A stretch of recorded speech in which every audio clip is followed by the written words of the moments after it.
let's finally talk about anatomy.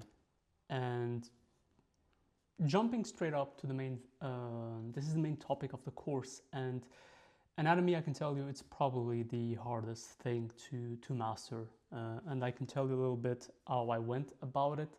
Not that I'm a master of anatomy, uh, but I can tell you a little bit how I went about it. For me, I do have a bit of a. I went to university and had the opportunity to study anatomy as part of my degree.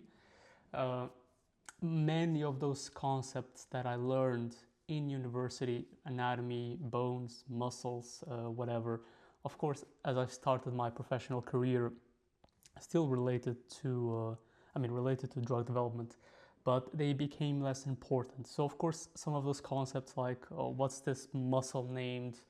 Uh, I have forgotten, but I do know the major muscle groups. So, the point I'm trying to get is that because of my university background, I was able to have the opportunity to learn a lot about muscles, a lot about bones, um, and a lot about anatomy in general. But that shouldn't preclude you from also learning anatomy to the best of your ability. If you didn't have the opportunity to either go through university degree, um, or if your degree or whatever your pursuit in life is completely unrelated to knowing the human body, that shouldn't deter you. Uh, you can still learn quite a lot. And the important thing as well, if you go back to what I've just said, is that I forgotten a lot of those concepts as time went on, right? Um, because I'm not dealing with them on a day-to-day basis. So in my head, I was able to prioritize, right? What is it that I need to absolutely keep in my head to be able to draw the human body? And what are the things that I can perhaps discard, right? It helps. It would help if I were to know every single muscle and where they are located, connected, the tissue, the ligaments, where does the bone connect to this muscle, right? And what's the function of this muscle? Is it rotation? Is it supination? Of course, it would help more, but I don't think it's a deal breaker, at least for what I do. Of course, if I were to, let's say, start pursuing art full time, I would take the time to definitely learn the entire, relearn the entire anatomy, musculature, and everything so that I can be even more confident when it comes time to draw the human body. So, with that big introduction out of the way, let's take it back to a couple of concepts that we learned, right, in previous lessons. So the whole thing is, the basic shapes: the ball, the tube, right, and things like the rectangle, and then you can have the 3D effect applied on it, right. So the basic shapes. We already spoken at great lengths about it. And the whole thing is that if you master these shapes, then you're just able to combine them in a way that uh, mimics the human body. So for example, let's say I have an arm, so I'm going to switch the big brush. I want to draw an arm, right? I would have the ball for the shoulder, right? I would have the tube for the conjunction of the bicep and the tricep. I will have another ball joint here to reflect the elbow. And then I would have a smaller tube, smaller as in less, because then it's also important for you to look at your own body, look at the body of people, and also analyze what is it that you see, right?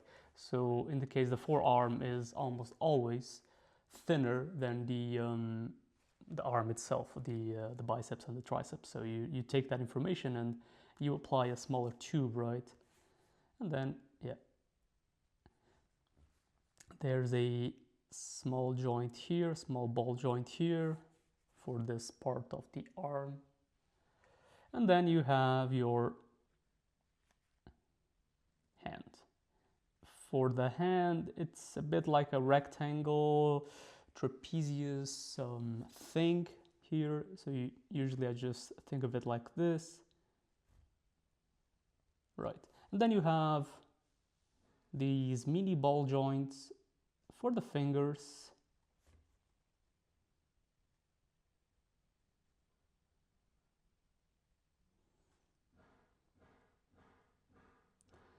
And it's important to memorize that fingers have, hands have 4 fingers usually.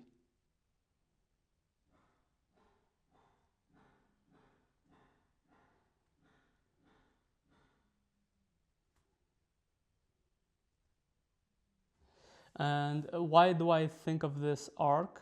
So I'm skipping a bit ahead to the hands, but why do I think of this arc? Because the fingers usually do this. The index finger, middle finger is a bit longer, so I do this curvature here in my head to memorize it. So by combining the shapes, you get an arm, right? You get an arm. You can see that we are not necessarily memorizing where the muscles are. We're just memorizing that, for example, the shoulder is a ball shape joint, and for the most part joints are ball shaped. Same thing for the elbow, same thing here. There's a bone here connecting. And then for the hand, we are just memorizing that, of course, the hand has 4 fingers, and we would memorize as well this bit of a curvature where, and here you do the best that you can to memorize that the fingers have different lengths, right? And the middle finger is usually the longest. So that's why for me, I memorize this as a bit of a curvature going on. So you do this, you go from this, as we said in the basics, and we go from here, and then eventually you start making a bit more malleable, more organic looking, right?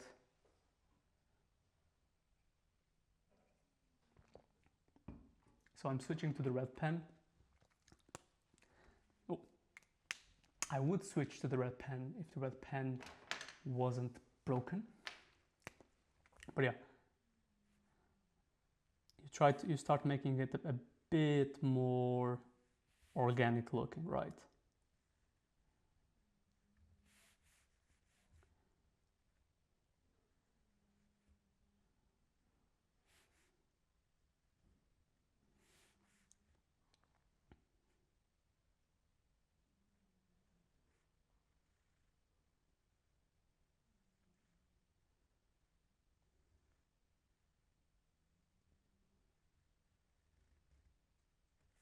And here I made a mistake.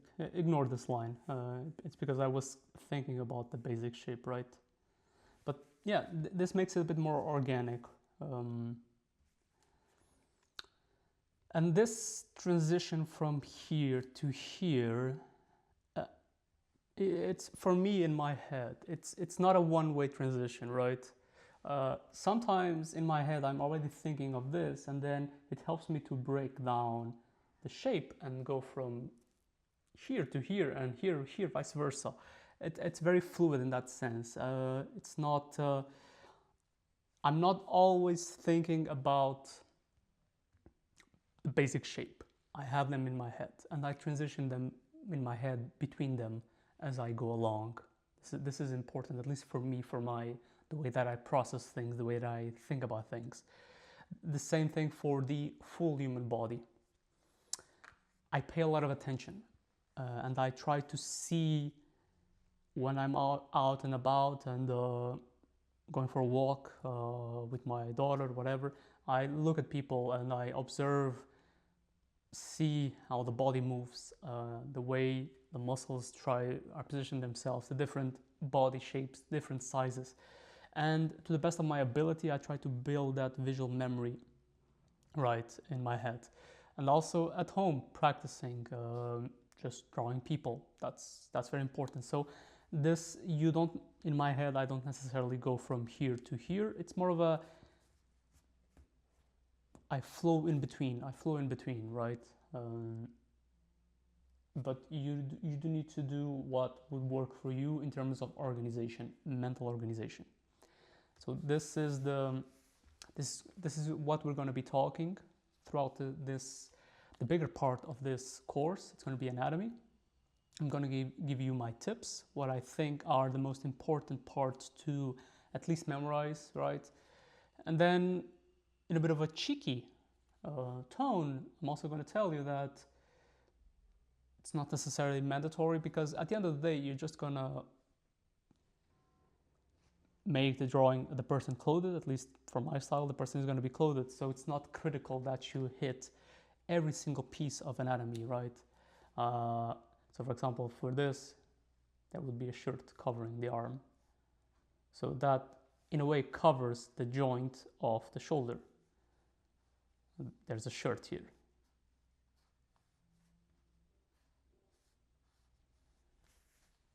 So it's a bit of a cheating. Of course, if you need absolutely to be able to draw people in various stages of undressing, it's worth then practicing as much as you can the drawing the body fully nude. So yeah, that's something that you need to pursue in your own style. You need to confirm what is it that you want. Looking at a couple of my sketches, right? Yeah, you see that for the most part, people are clothed, right? So the thing that shows up the most is the arm, the hand. So yeah, same here. This is a very good example on where I could draw the person. So for example, let me break it down, a bit of an extra. So I have this character, right? Arrow. Is the camera on? Perfect.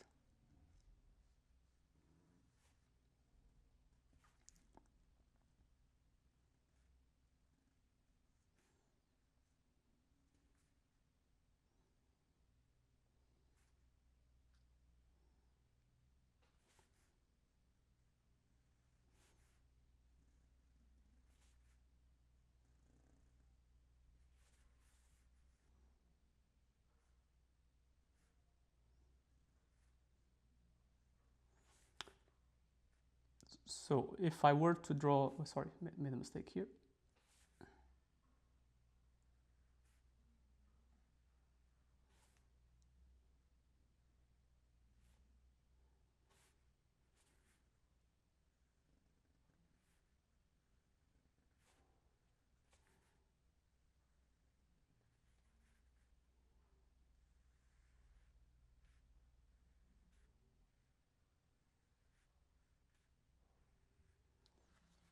So if I were to draw the character nudes, it would be something like this. Just, I made this part a bit too thick. The other arm.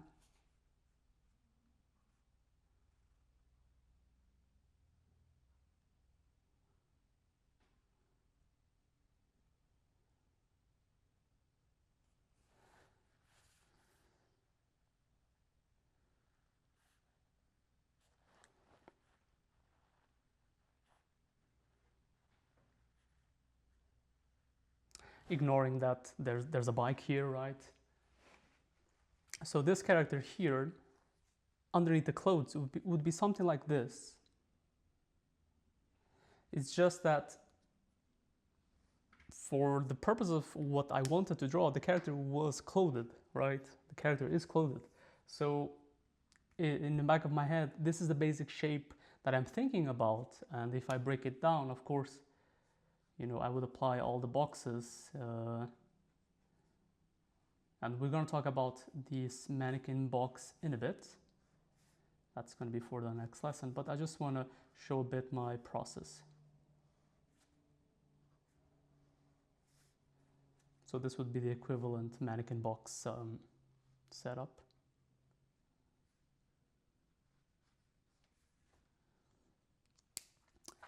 And of course,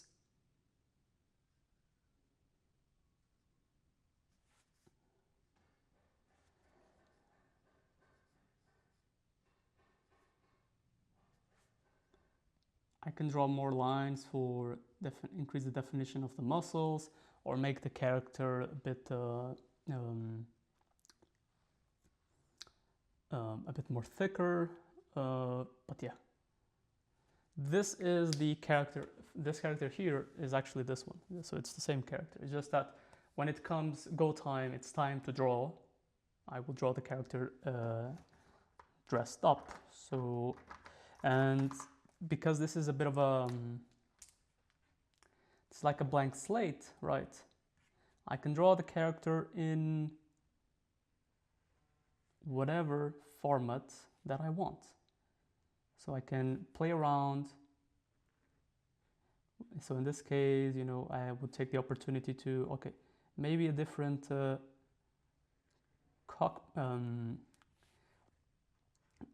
how do you say, helmet? Maybe a different helmet.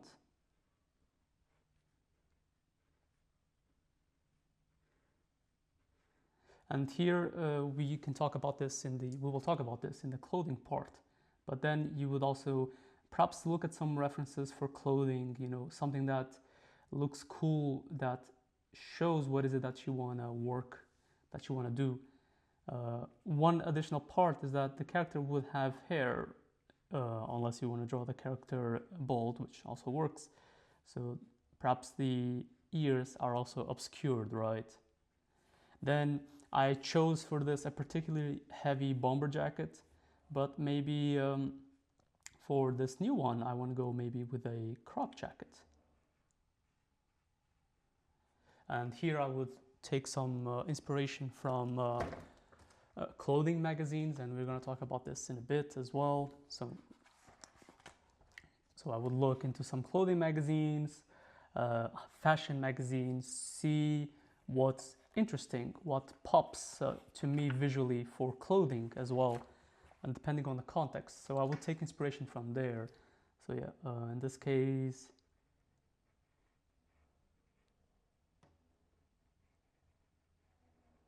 crop jacket. One thing that I also like to do is see if there's any cool logo or imagery that I can incorporate into the jacket or something. Okay, maybe we expose a bit of a midriff here. So it's a crop jacket, maybe with a crop tee. So in a way, your knowledge of clothing also becomes quite useful as well. So crop tee, so the pants would start here.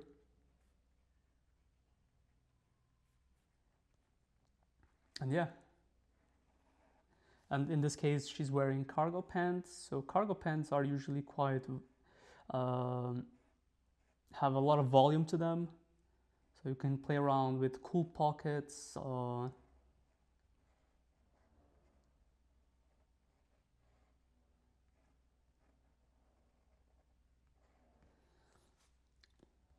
Yeah, you can play with cool pockets, play around, see what works. Maybe instead of the sneakers, some boots.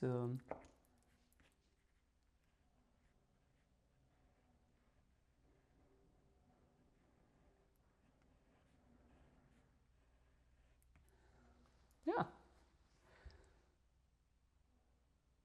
What is it that I wanted to say?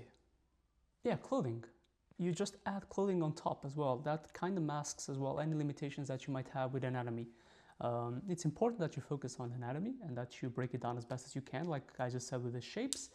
But then as you start also covering the character with clothing, you can hide your limitations while you practice them in the background. So yeah, this was the video number 1 for anatomy, but we will start with anatomy for sure, absolutely, in the next video.